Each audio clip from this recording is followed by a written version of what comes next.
Hello there, everyone.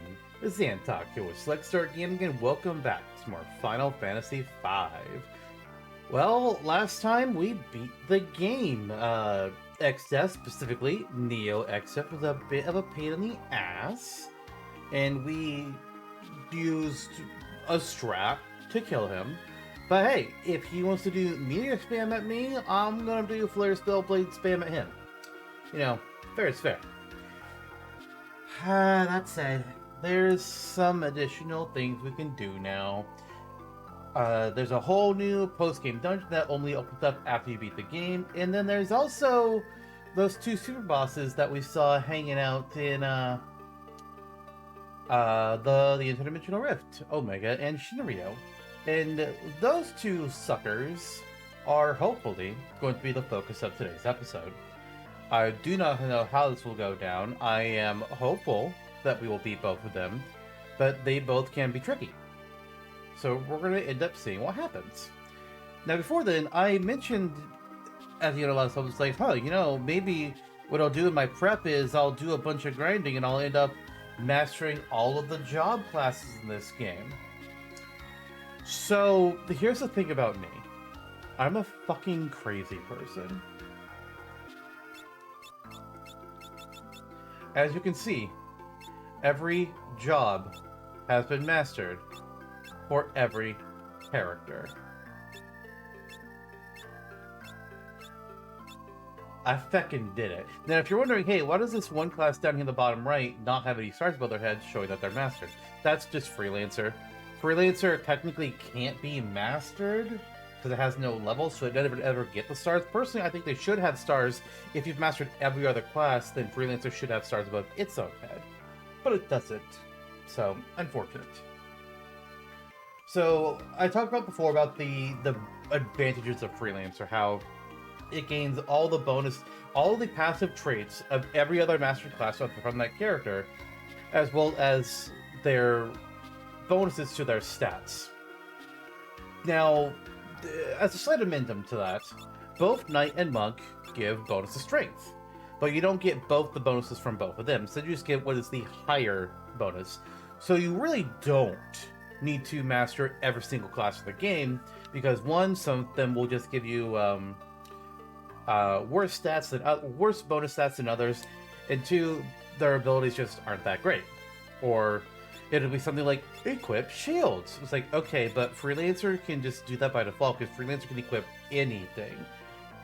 Mime is a little bit different. Mime can also take most of those passive abilities that Freelancer can, as well as the bonus stats. However, Mime doesn't get the bonuses of like equip shield, equip swords.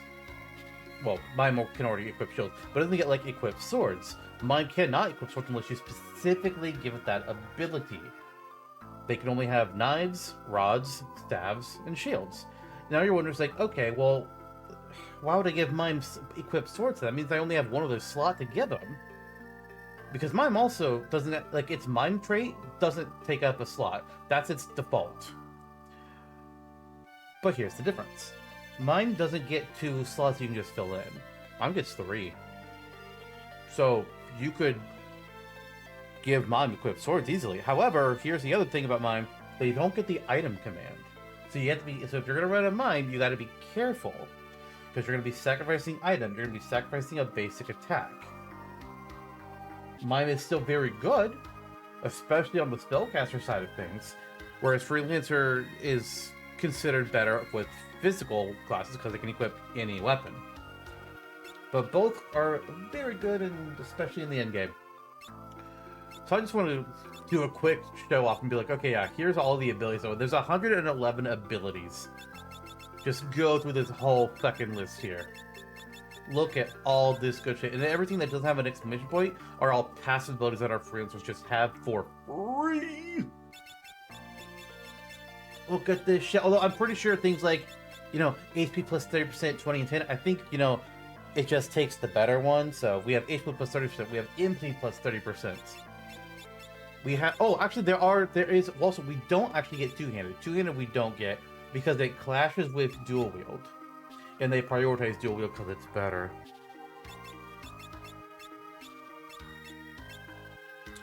all this good stuff, which means we also have experience up, I guess. Also, you'll notice we're level 75. Yeah, I also did some level grinding. Level grinding in this game, though, doesn't actually do as much as it does in other games. It doesn't, like, you don't get bonus stats on level up. Like, you don't get, like, +3 strength or +2 defense. Instead, all leveling up does is it increases your HP and your MP. Your other stats are increased based on just your weapons and whatever class that you're using, or the bonus stats you gained from those classes if you're on a freelancer or mine. That said, leveling up is still worth it because it increases your HP and MP by a lot. Like, compare our HP. Actually, I'll go into the save menu. What we're looking at file 2 is what we're doing right now. Look at the HP and MP for Bartz. Right now, he's 7,304 HP, 651 MP. On file 1 is what we beat Neo X Death with. 2,281 HP, 232 MP.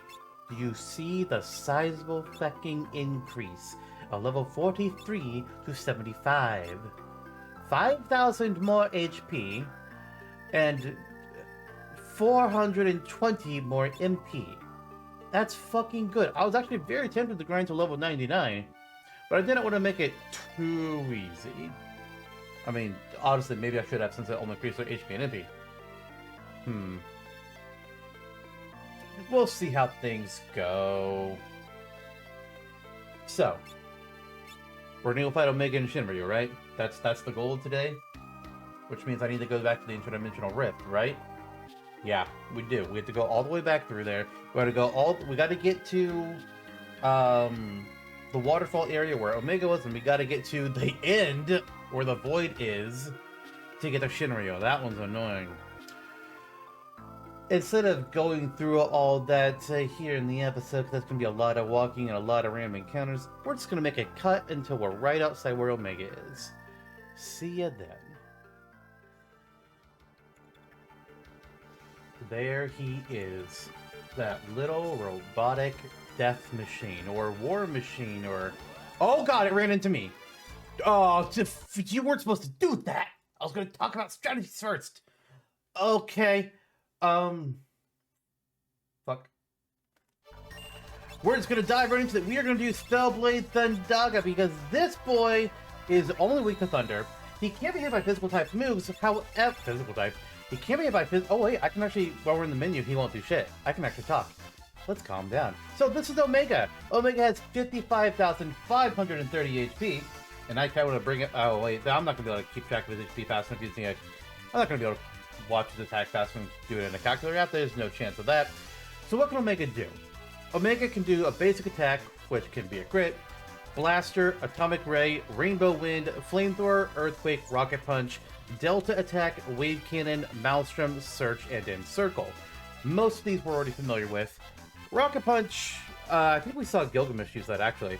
It can confuse, which we don't like. But here's the real bitch of it all. Trying to use magic, he'll absorb all but thunder. I'm actually not sure if that includes non-elemental magic like Flare or Bahamut. I don't think it does, but don't quite quote me on that.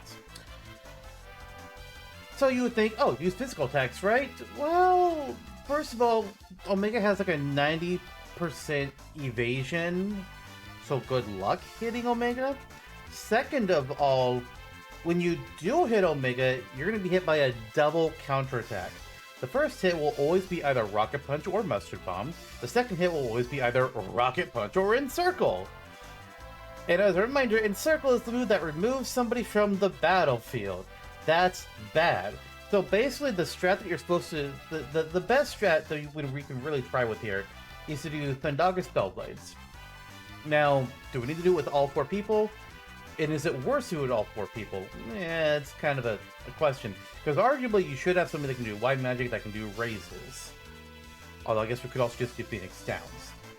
But having a White Mage to cast Arise means they'll be back at full HP.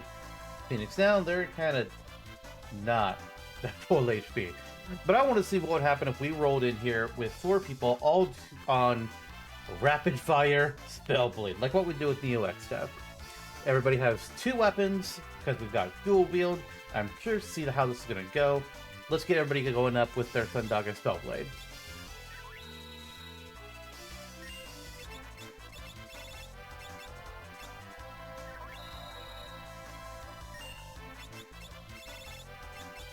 Alright, from here, I just need to attack. Oh, rapid fire, rather. Oh my god, we're gonna...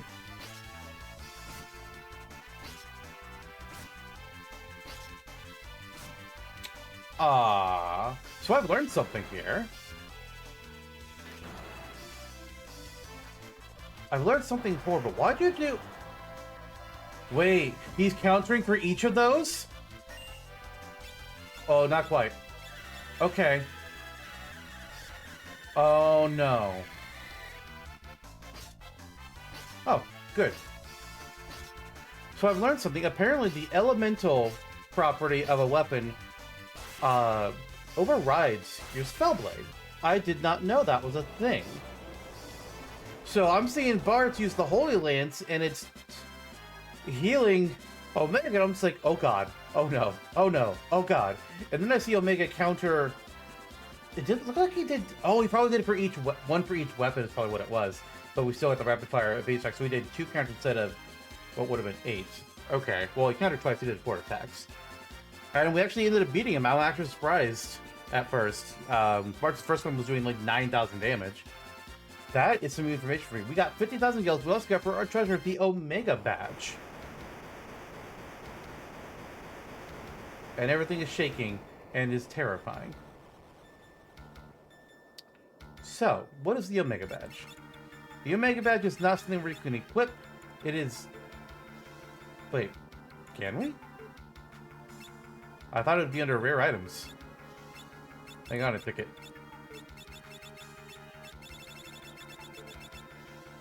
Okay, no. I guess it's just a regular item, but we can't do anything with it.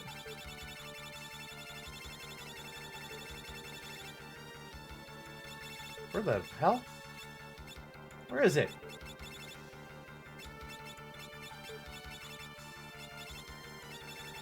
I would say, am I blind? But we already know the answer to that. Yes, I am blind. Not actually blind. I notice things sometimes, which is funny considering what my profession is. I am paid to notice things. There it is. There's the Omega badge. Recognizing wisdom, strength, and courage, surpassing that of the ancients. The ancient people could not use the 12 legendary weapons to seal Omega or Shinryu. Somehow it got into the rift, though, which is interesting. But we were able to beat it with some bullshit. I did it... went a lot faster than I really expected it to. I thought this whole episode might just be Omega and Shinryu, but now I don't think that's going to be the case. Yeah, maybe. Okay, well... I want to look at my equipment now to see everybody's weapons. Yeah, Holy Lance has holy magic. Everybody else's being elemental? Okay, I don't think so. You also see, like, I gave everybody the ribbons to try and beat some status effects. I gave Bartz a Hermes sandal so that one person would have haste right away, so that wasn't going to use time magic or Hastega. And it ended up working out. We actually got... I'm shocked that we hit. I wonder if something about Spellblade... Wait, is it because it was magic? Maybe that's why it hit? Instead of counting as a physical attack. I really don't know the properties of that. I just know this guy is from the information that I have been perusing. This guy is supposed to be extremely evasive and have really high defenses. But we kicked his ass with just Bartz and Lenna. And thank God that one rocket punch actually ended up not confusing Lenna, because if it had, I mean, we may have gotten to Bartz's next turn, and then Bartz probably could have finished it off. But Lenna and Cryo would have both been confused, and both getting ready to go kick Bartz's ass. Or each other, depending on what their target was. But now that Omega's defeated, I now need to go through all of the rest of the interdimensional rift and get back to that chest where Shinryu is found. We will get a more substantial reward from fighting Shinryu than we got for fighting Omega. I am still just going to make a cut to get over to where Shinryu is because we have a lot of places that I have to run through in order to even get to Shinryu. Oy. I'll see you there. Alright, we are back in front of this evil chest. We once, last episode actually, we opened it up and found ourselves face to face with Shinryu. And we were like, oh shit, I shouldn't have opened it. And we got smacked, as we should. This time around, we have a better chance. That said, Shinryu is still a difficult fight. We turned Omega into paste with sheer luck. I mean, well, Spellblade bullshit, but also sheer luck. Shinryu, though. Let's talk about Shinryu. Shinryu has 55,500 HP, very similar to Omega. In fact, he has technically just 30 HP less than Omega, which is like, okay, interesting number. Sure. Shinryu's attacks include a basic attack, as always, Mighty Guard, the blue magic spell, which, by the way, I did go, before this episode, I did also go back and make sure we got Magic Guard. I don't know how we didn't get it the first round, but we have it now. You can also use Atomic Ray, we've seen that, Lightning, Demon Eye, Poison Breath, Ice Storm, level 2 Old, level 3 Flare, so be careful of your level. That said, we are level 75, so level 3 Flare will affect, yeah, level 3 Flare will affect us. Maelstrom and Roulette. Additionally, it has Tidal Wave, but it will only use Tidal Wave as the very first move. And then it also has Zombie Breath, which will only use once it is below 20,000 HP. So there's a few strategies here that we can do. I'm going to start out with just our Spellblade one because I find that one fun. We're going to do Flare with that. I just want to see how that will work, and if it doesn't work, we'll try one of these other strategies. But I'm going to talk about the other strategies that are recommended first. So one strategy involves having a character with their Hermes sandals and with some white magic where they can cast the Berserk spell on Shinryu, because then he's locked up and he only gets his basic move. Congratulations, you now don't have to deal with any of his spells. Probably will still have to deal with Tidal Wave, might still have to deal with Zombie Breath, I honestly don't know. That said, this bitch has a high strength. So if you give him Berserk, he's gonna be hurting you. So, uh-oh. That's why the guide I look at also recommends that you just have make everybody be a monk with the guard ability. Using guard lets them protect themselves from physical attacks, and then they'll have counter, so just automatically counter back anytime it triggers. When Shinryu attacks them, they have the chance that they'll counter and hit Shinryu back, but then he just eventually dies. However, that one monk that's going to have white magic, or that one character, whatever class you give them, that's going to have white magic, they're not going to be able to protect themselves with guard and, what's the word I'm looking for? Guard and counter. You could make them be a mime, guard, counter, and white magic, but they won't be doing nearly as much damage as the monk would with their counters. You could, but they're not going to be as strong. Some of the things you can do is you can use a mix from your chemist. Take a Dragon Fang, take an Eye Drop, and you can blind Shinryu. And then hit the odds of him hitting you also severely lower. And then just spam him with shit like Flare Spellblades, Flares, Meteors, Bahamut, whatever's your big damage dealer. Another strat, use Mighty Guard, Shell, Protect, Reflect. I think it's Reflect. Or is it Regen? You know what? I don't remember. Protect, Shell, and Levitate. Oh, shit. Well, still, Protect and Shell. That's great. Those are good defensive things. Another strat you can do, make everybody a Dragoon, give them as many Dragon Lances as possible, give them times 6 so they can use the spell quick. Use the spell quick and then have them jump. You'll get in some free jumps before any other character, including Shinryu, can do anything. Additionally, information that it further provides is that having one Dragoon with this setup where they use 2 lances and quick is better than having 2 separate Dragoons with 1 lance each. Why that is necessarily, I don't actually know, but that's what the information says. Now that we've said all that, let's start fighting Shinryu. As I said, we've got our Spellblade bullshit. You'll notice that I changed Bartz's weapons. He no longer has the Holy Lance. Because guess what? Shinryu absorbs holy. So if I did that, as we learned with Omega, the Holy Lance would not get the Spellblade on it, and it would just end up healing the dragon. We don't want to heal the dragon. So Bartz is Excalibur and Masamune. Lenna has Titan's Axe and Enhancer. Cryle has Enhancer and Murasame. Faris has the Defender and Sasuke's Katana. Let's see how this goes. Hi, Shinryu. Hopefully this goes better than last time. You're starting with Tidal Wave. How much damage you're gonna do to me? What the fuck?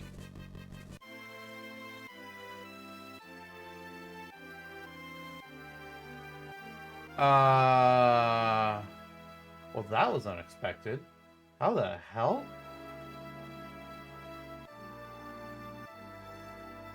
I'm very confused at the moment.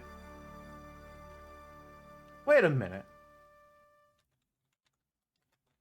Ooh, we should do that.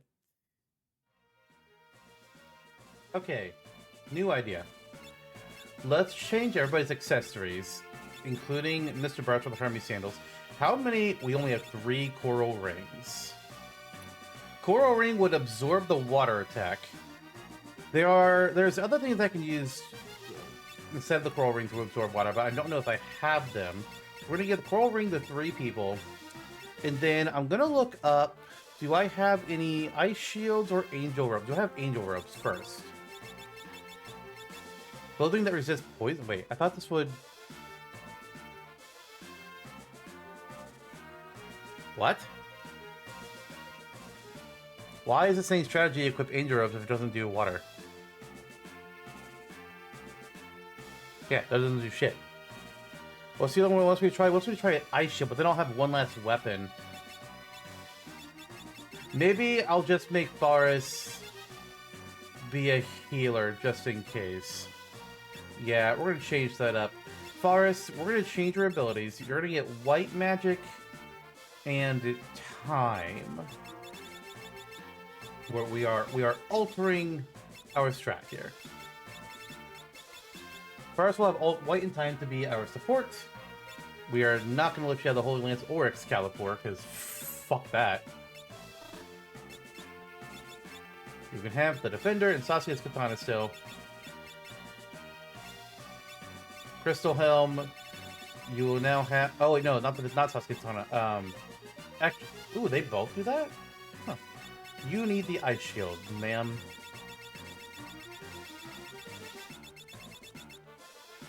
Where the hell is it? I have so many things to go through. Here it is, Ice Shield. Absorbs ice attacks. Apparently... Wait, just ice attacks? Does the Ice Shield not... Fuck. That won't work either. Okay. Okay. New strats. Faris, we're going to give you the ability... Oh wait, is that even going to work? I mean, so long as the others all live, they could just use a Phoenix Down to bring Faris back up. And then Faris could do their support. Yeah, we'll do that.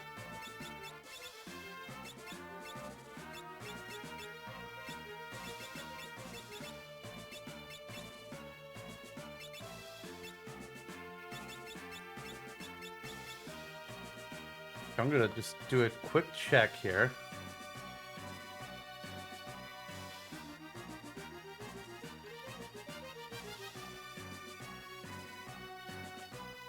Give me a minute.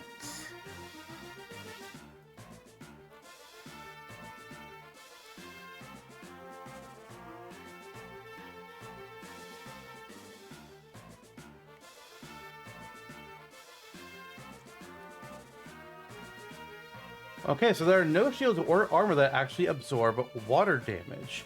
Coral Ring is your only option. Huh. Good to know. I guess we'll take the black garb And any of that would be nice. No, not really. We'll just slap the protect ring on then. Okay. We're gonna do round 2.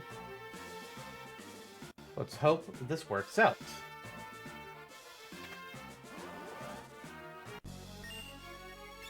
Alright, Bartz. Flare Spell Blade. Here's Tidal Wave. Everybody but Faris should live. Uh-huh. Uh-huh. Sure did. I'm gonna get all their spell blades on first, then we'll bring up Faris. So Bart's gonna sacrifice his attack.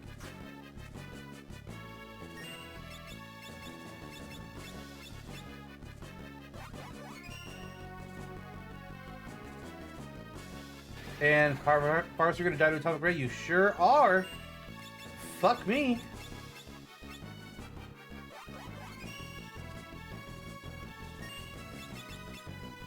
Roulette? And Mighty God... You... I really need to get the Faris to start. Wait. Oh, did I almost use attack for cryo and not rapid fire? That's on me. We're doing good damage, though.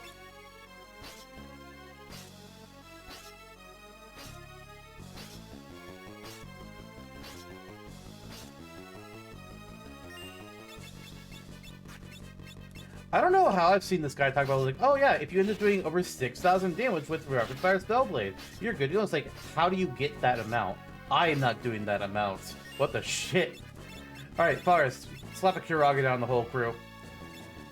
Mainly you and Cryo. Keep people alive so we can just Spellblade this asshole. Ice Storm. Uh-oh. You know what? Let's just test this. Oh, maybe Protect was beating our swords. Come on. Are we gonna end up beating him? I don't need everybody alive, I just need to beat him.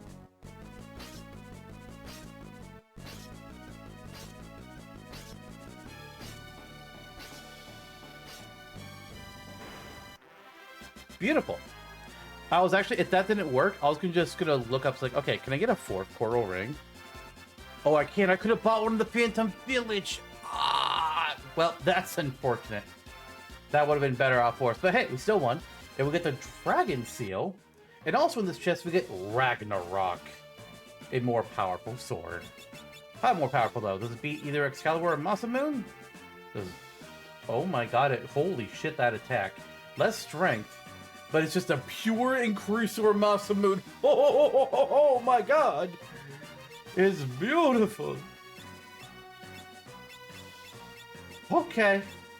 Well, that was cool. Now I'm gonna have to get out of the place. So if you're wondering, how do you get out of the interdimensional rift at this point? Do you just have to go beat Neo Exeth again? Is that the only way out? Well, you could go beat Neo Exeth again, and then you'll end up getting this. You'll get the save. You'll be dropped right outside of loot. When you reload the game, you'll be right outside of loot with the airship. But you don't have to go beat Neo Exeth again if you don't want to. You could backtrack the entire dungeon, get back to where your airship is, and go to the wheel, and it'll take you right outside of the rift near Tycoon.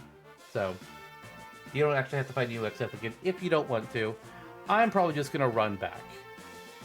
So, we're going to go ahead and call this one here. It's a much shorter episode than we've had for most of this series, but I think covering both Omega and Shinryu in this one episode is good enough. That said, let's go find that new item that we got. Much like how we got the Omega something from Omega, we get the Dragon Seal from Shinryu.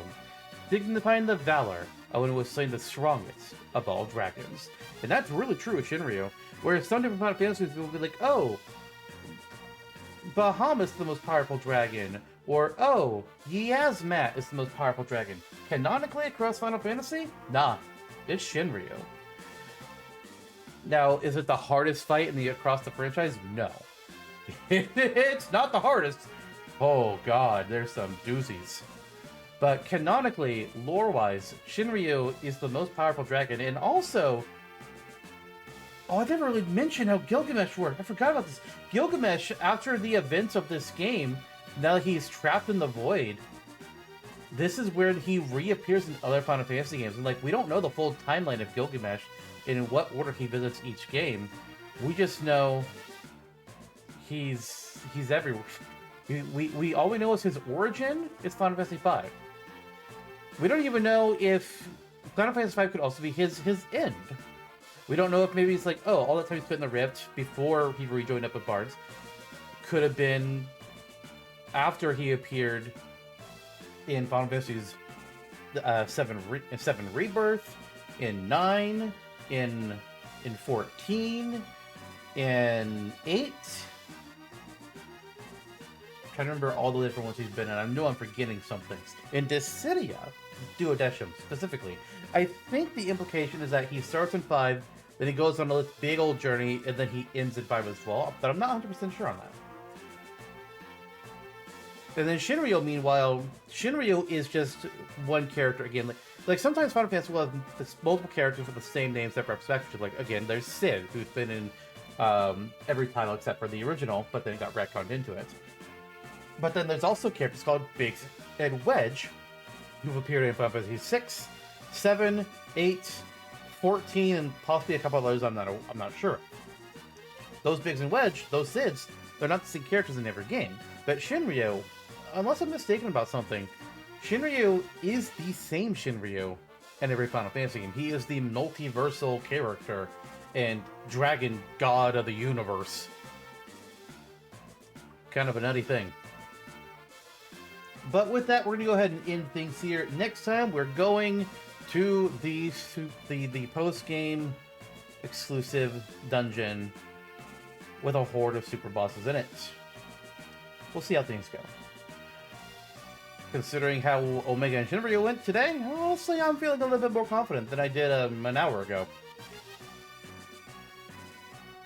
I'll see you all then. Bye, everyone.